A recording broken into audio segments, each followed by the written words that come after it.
Gentlemen, so today we are going to look at the dark aspects of female nature. What I'm going to do is I'm going to give you a deep dive into the evolutionary code of female desire, particularly the dark aspects of female desire. So we are going to look at the beauty and the beast dynamic. We're going to look at the archetype of tamed darkness. I'm also going to cover the Bonnie and Clyde dynamic, the criminal lovers.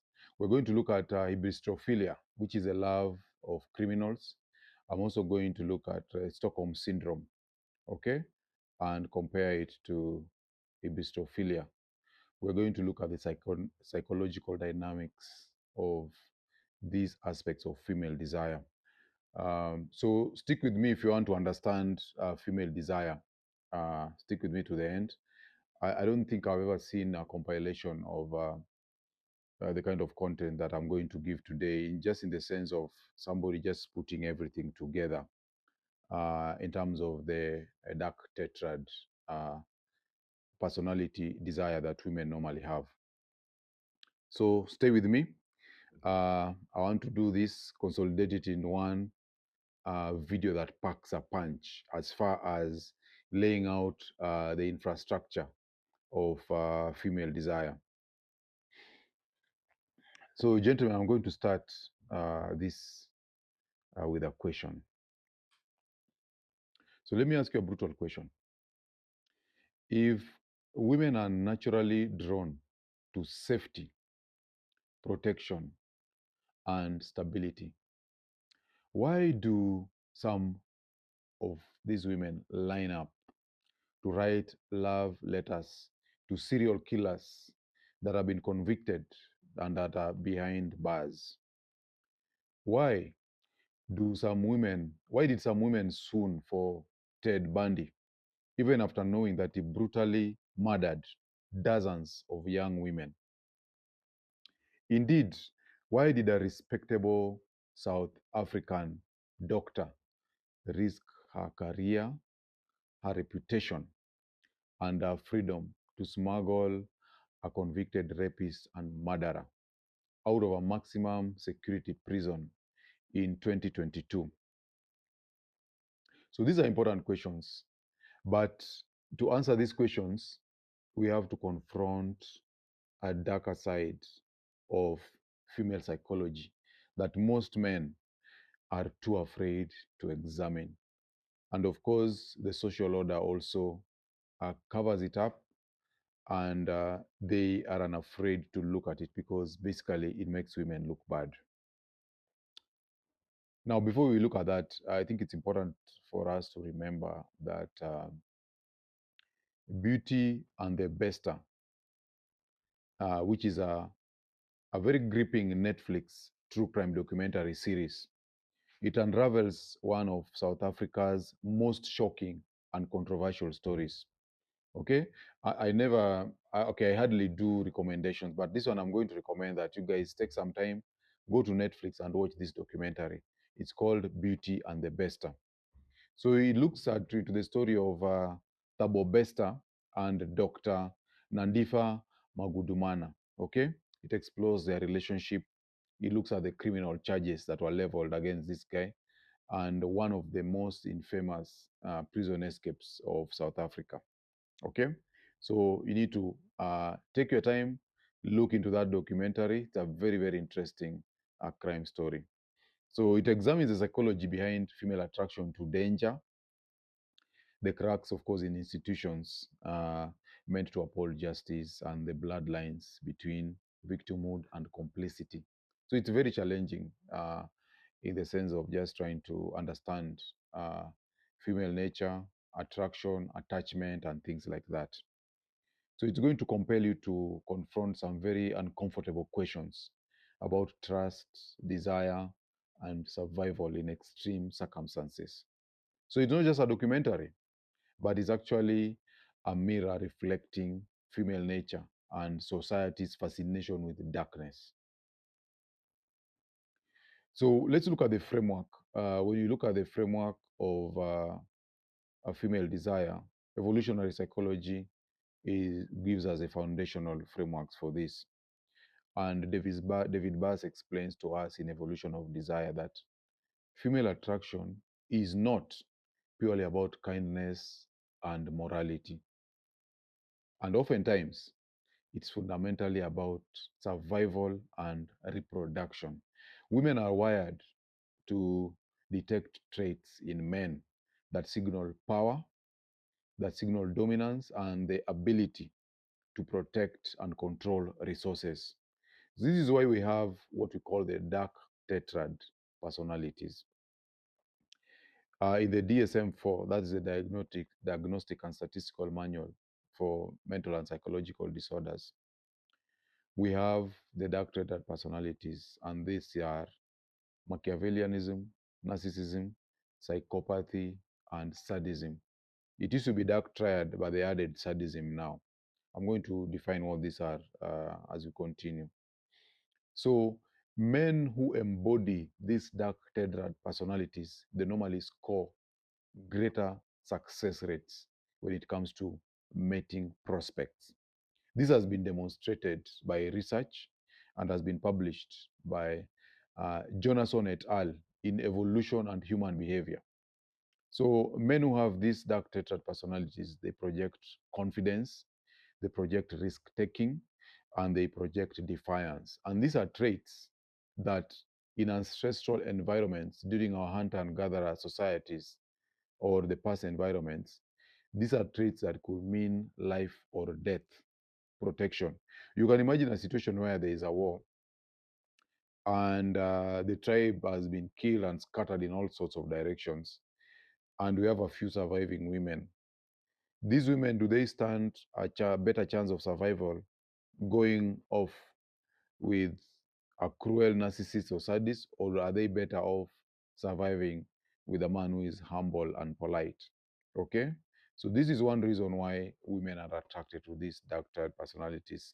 In our state of nature, it confers them better survival uh, characteristics, sorry, better survival chances than being with polite, kind, nice guys.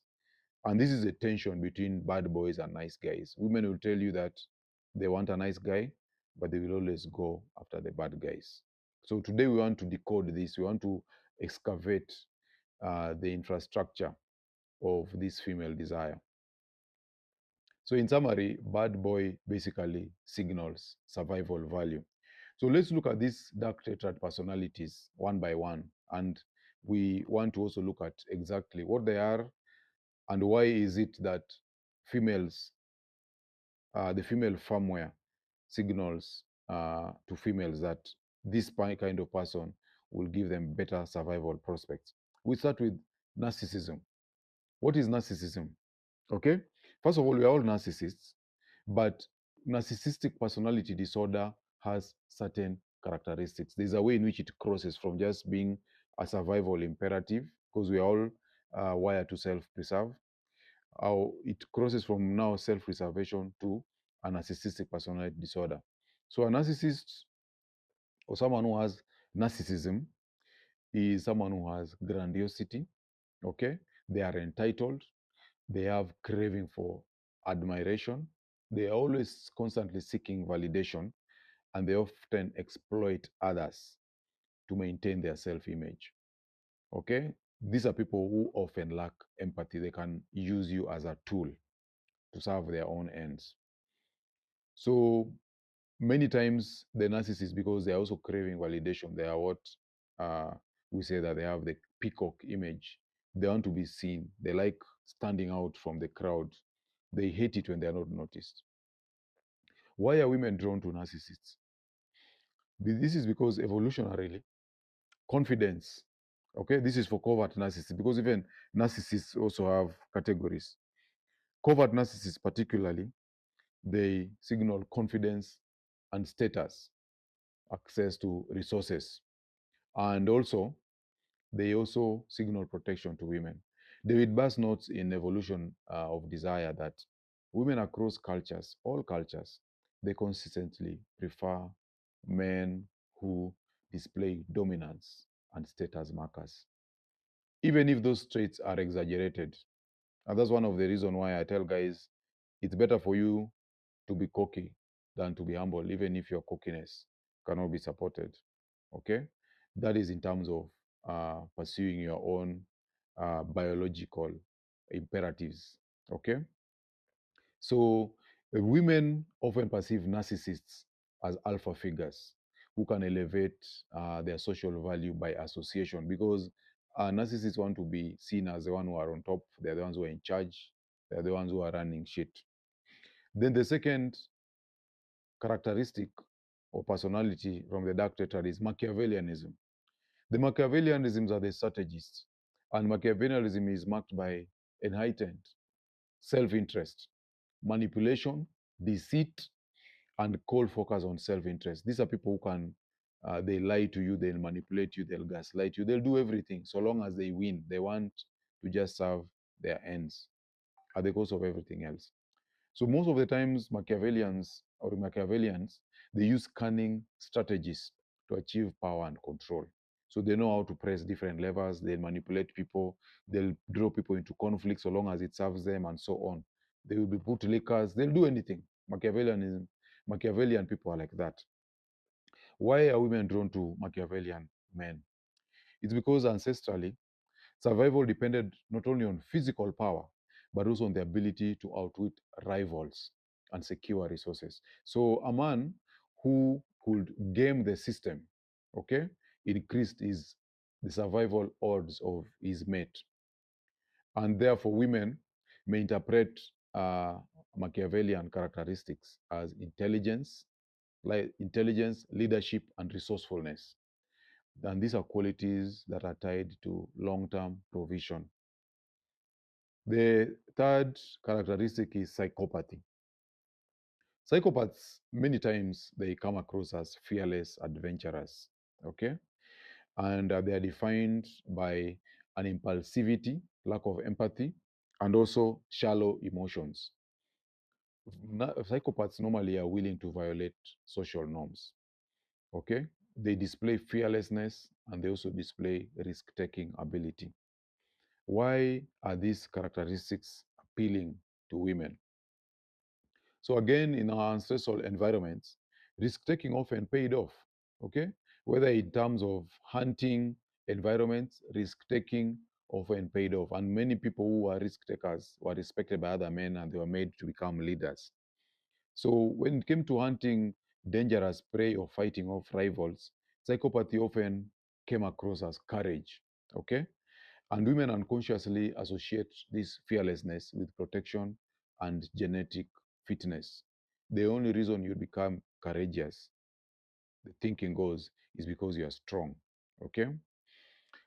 Studies have been done on this, why women are drawn to psychopaths. Johansson et al. Published a paper in Evolution and Human Behavior, which show that psychopathy predicts higher short term mating success. Higher short-term mating success. Most of this is about short-term mating. Remember, hypergamy, which is a female sexual strategy, it has both the long-term and long-term imperatives. Short-term mating strategies, these are the guys who will get. And that's why the nice guys are the ones who end up as stepfathers. Okay? Because in the short term, these women will breed with these bad boys. But in the long term, women want the men who can provide parenting investment, they can do provisioning, and they can also invest in these women. So psychopaths give women the intoxicating mix of danger and excitement, what many men describe as the bad boy allure. And the last of these dark tetrad personalities is sadism. So sadism is like the shadow of power. And most sadists, they tend to derive pleasure, whether it's emotional or sexual. They derive pleasure from inflicting pain. They also derive pleasure from humiliating others, and they also enjoy the suffering of others. So, unlike these other dark tetrad personalities, sadism involves actively seeking cruelty for enjoyment. Why would women be drawn to sadists? And this is the darkest aspect of the dark tetrad personality, because sadism demonstrates absolute control. That is why women are actually drawn to it. Okay, and it's the ability to dominate not just situations but also people.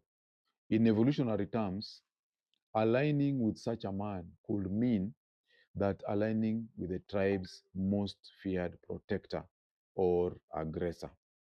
Okay? So it's the psychology behind Hybristophilia, which we're going to talk about in a short while. Hybristophilia is a love for criminals.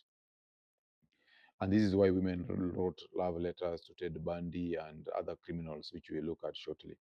So sadism uh, conveys to women that you have the ability not just to dominate situations, but to also dominate others. And if you're a man who can dominate others and situations, then it means you are the most feared protector and aggressor. And of course, if you are a feared protector, it means you can protect them. They will feel safe. Okay? So women experience this sadism as raw masculine power, both terrifying and yet alluring, because it promises survival benefits to them. So women want to align themselves to this dominance itself. That's why they find sadism to be attractive. So we are going to look at some of these examples uh, and how they manifest themselves in real life. We'll start with a famous one that we know in novels and in entertainment as Beauty and the Beast. This Beauty and the Beast looks at the archetype of tamed darkness. Okay, even if you look at movies like The Vampire Diaries, which you'll find most young women really love, the teenage girls and women, it's about taming darkness. Okay, women love the idea of being attracted by very dark and evil forces. So, from fairy tales to modern erotica, Beauty and the Beast archetype, it endures over the ages. Women fantasize not just about the gentle lamb, but about the beast that only she can tame. And this is one reason why conservative Christian women, these are the ones who are raised on restraint and tradition, they secretly devoured 50 Shades of Grey, which was done by A.L. James. And this is what made the global sales numbers of 50 Shades of Grey go over 150 million sold, both in terms of novels and in terms of the movie. Okay. In Unplugged One, I explained that women love drama. There's a lot of drama in this movie, and it's one of the reasons why women really love reading romance novels. It's because of the drama in them. So, why do women love 50 Shades of Grey and Beauty and the Beast stories? It's because the fantasy is not about equality. And this is why I tell guys women don't want to be equal to men. The fantasy in the Beauty and the Beast is about submission to controlled power. Okay? And this controlled power is packaged in wealth and dominance. And that is what we see in 50 Shades of Grey. So, Beauty and the Beast is a timeless fantasy tale about a young woman named Beauty who sacrifices her own freedom to save her father. She, become, she becomes a prisoner of a fearsome beast who lives in an enchanted castle. Though the beast appears to be terrifying, Beauty actually gradually discovers his hidden kindness and humanity, and she learns to see beyond appearances. Her compassion and growing affection ultimately break the curse that had transformed the beast from a prince into a monster, restoring him and his castle.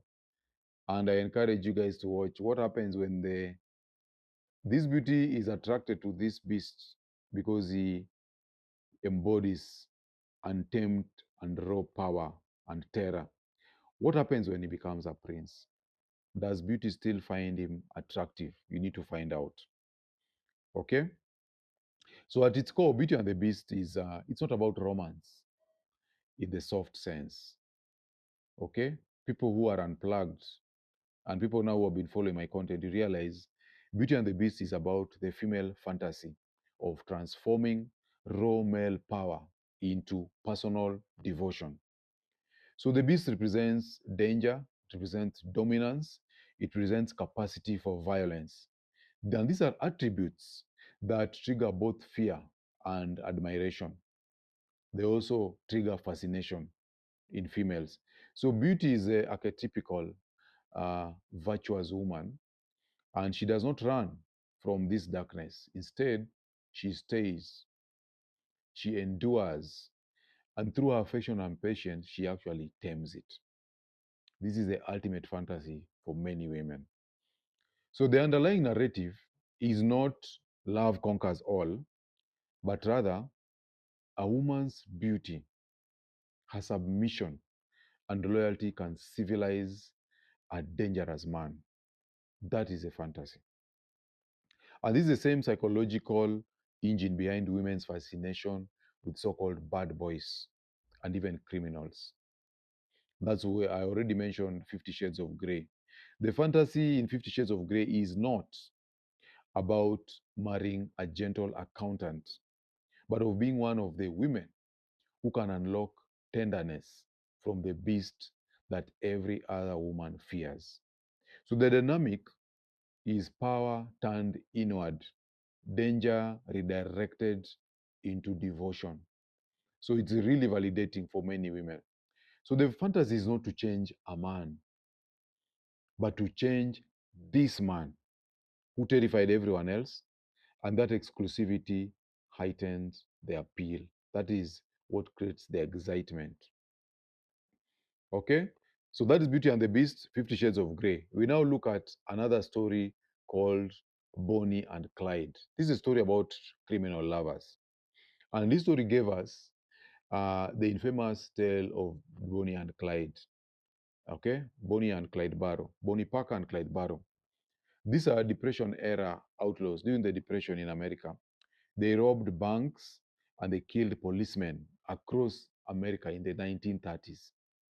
Bonnie was a small town waitress who was abandoned. She abandoned stability for the adrenaline rush of a violent criminal. Why? Because the partnership gave her the illusion of significance, danger, and devotion in the face of a hostile world. This is the same script that replays itself today. Ordinary women aligning themselves with the dangerous men in the name of prison and rebellion. Remember the South African example. We look at Hybristophilia, which refers to loving a criminal. So psychologists call the sexual attraction to those who commit crimes Hybristophilia.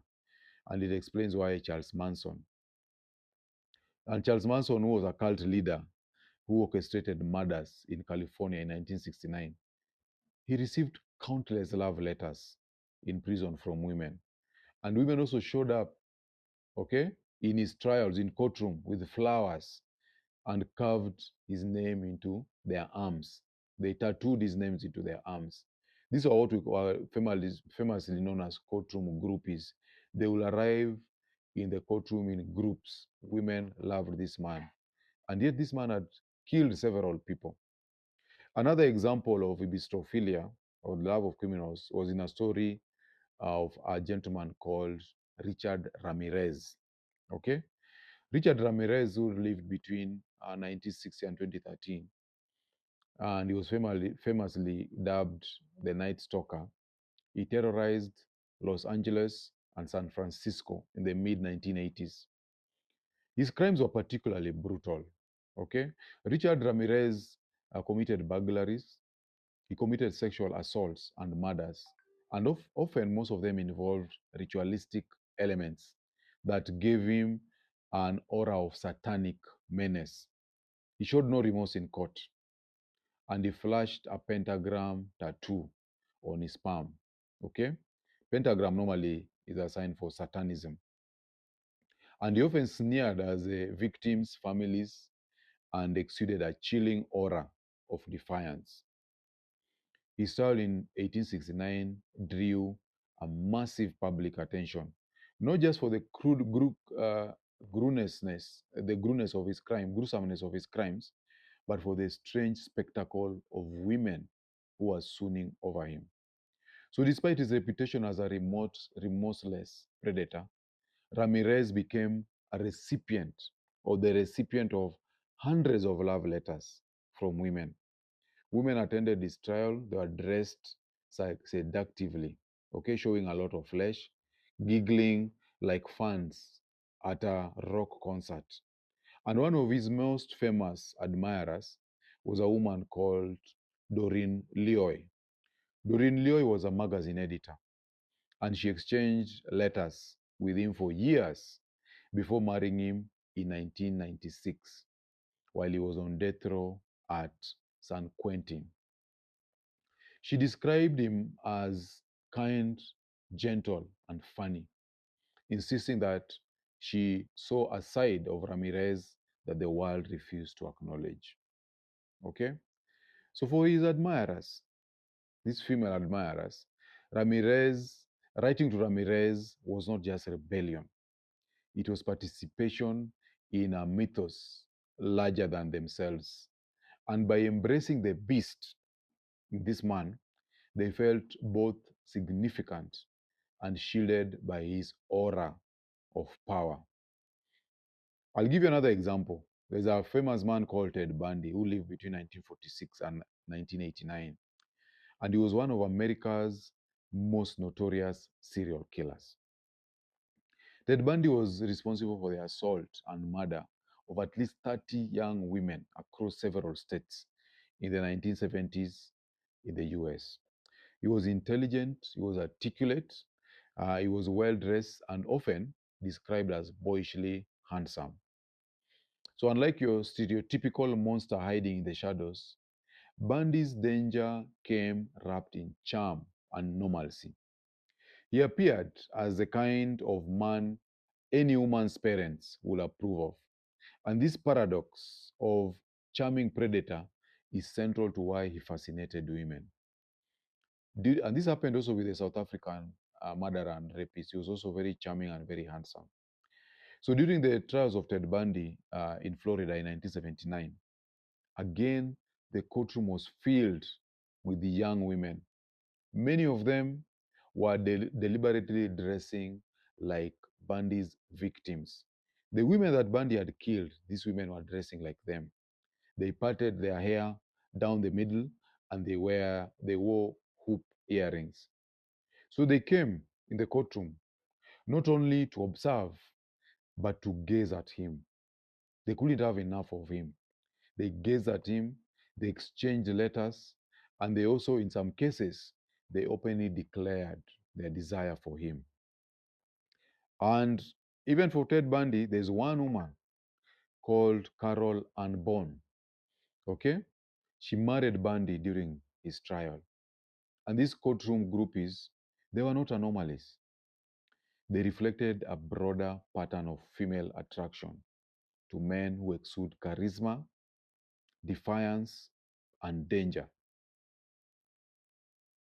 Then, lastly, I'm going to talk about the Stockholm Syndrome. And the Stockholm Syndrome is defined as the psychological phenomenon where hostages, particularly female hostages, they develop affection for their captors. And it ties directly to Hybristophilia. So it's not weakness, as we are normally told, but it's actually an adaptive survival mechanism. We normally say it's a feature, not a bug in female nature. So by aligning emotionally to with the aggressor, women historically increased their odds of being spared or even being protected. Or it also incorporated into the dominant male's tribe. So a woman instinctually wanted to have this man's children so that she can be part of his tribe. They want to be aligned and to be affiliated to him so they can have some kinship. So, seen in this light, women who love criminals are not irrational victims the way the society will have us believe. Okay? And one of the things I normally tell guys, evolutionary psychology gave us one very important guideline. All human behavior is rooted in survival. And human beings always have a purpose for doing what they do. It's not madness, normally survival. So, seen in this light, women who love criminals are not irrational victims. They are enacting an ancient script where aligning with the powerful, okay, no matter how destructive, whether it's good or evil, it offered protection from annihilation or destruction.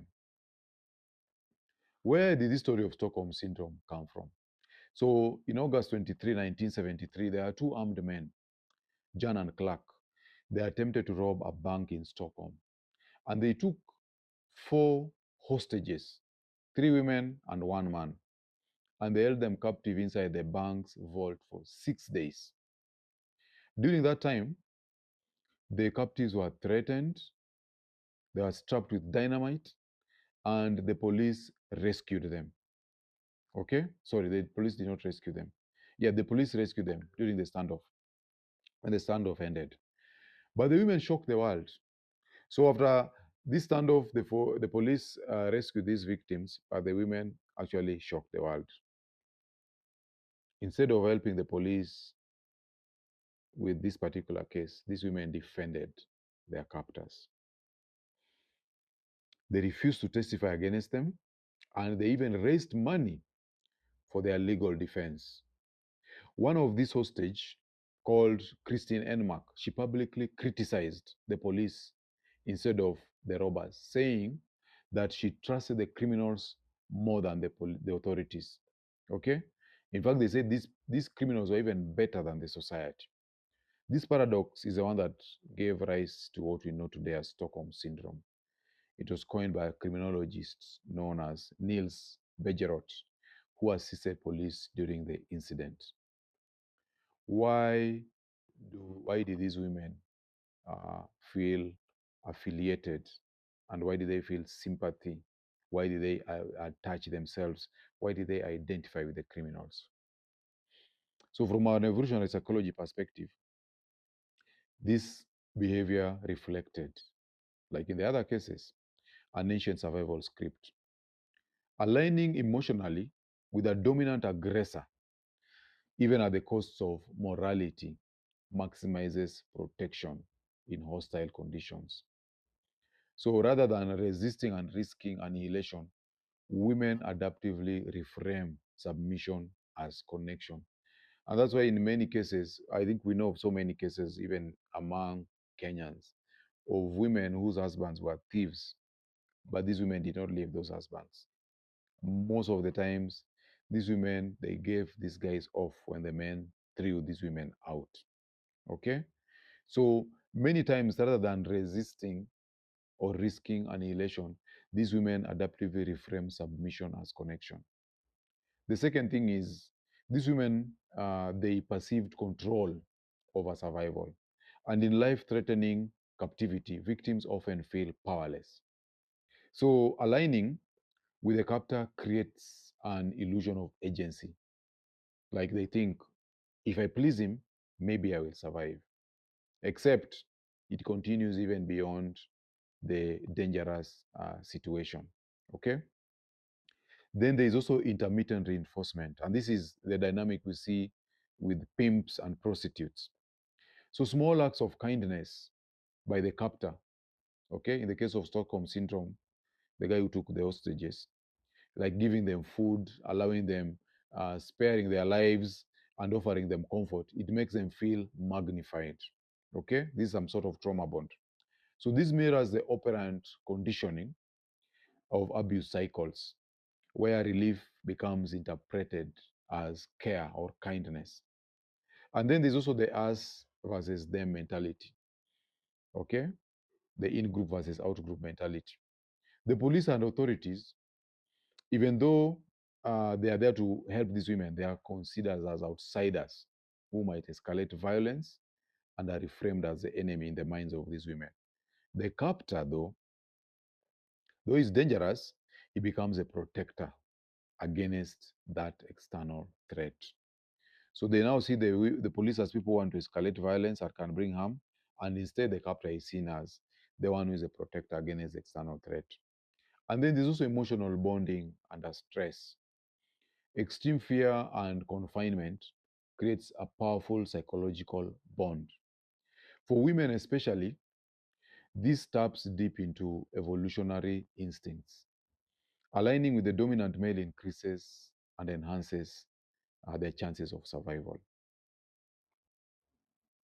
So, we have covered the dark aspects of female desire, their attraction to the dark tetrad personalities. We've looked at the Beauty and the Beast. We looked at Stockholm syndrome. We looked at Bonnie and Clyde, and we've also looked at Richard Ramirez and Ted Bundy and the female groupies. There are several other examples, even in recent history, of women finding criminals to be very uh, handsome and sexually attractive.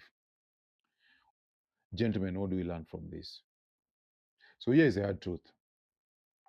Morality is not the axis of attraction. Power is.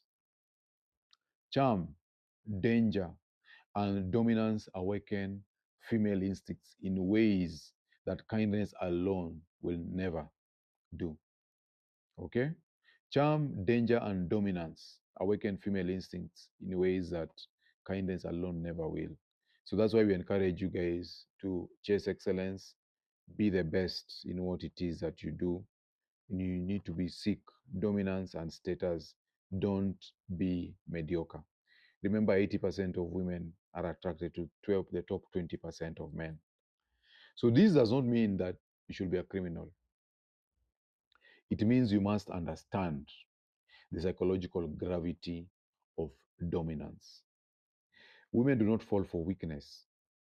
They fall for the man who bends the world to his will, whether for good or for evil. Estavilla reminds us in Manipulated Man that women instinctively admire men who conquer other men. The key lesson is not to imitate the predator, but to stop pretending that women only want safety. They want to feel the thrill of danger wrapped in the promise of survival. Okay? So, gentlemen, the question is this: if women's desire has always been wired to power and danger, how will you embody dominance without destruction? The other question that you should ask yourself is this: how will you project strength without crossing into criminality? And perhaps the hardest question of all: do you have the courage to see women not as angels, but as human beings driven by ancient and sometimes ruthless instincts?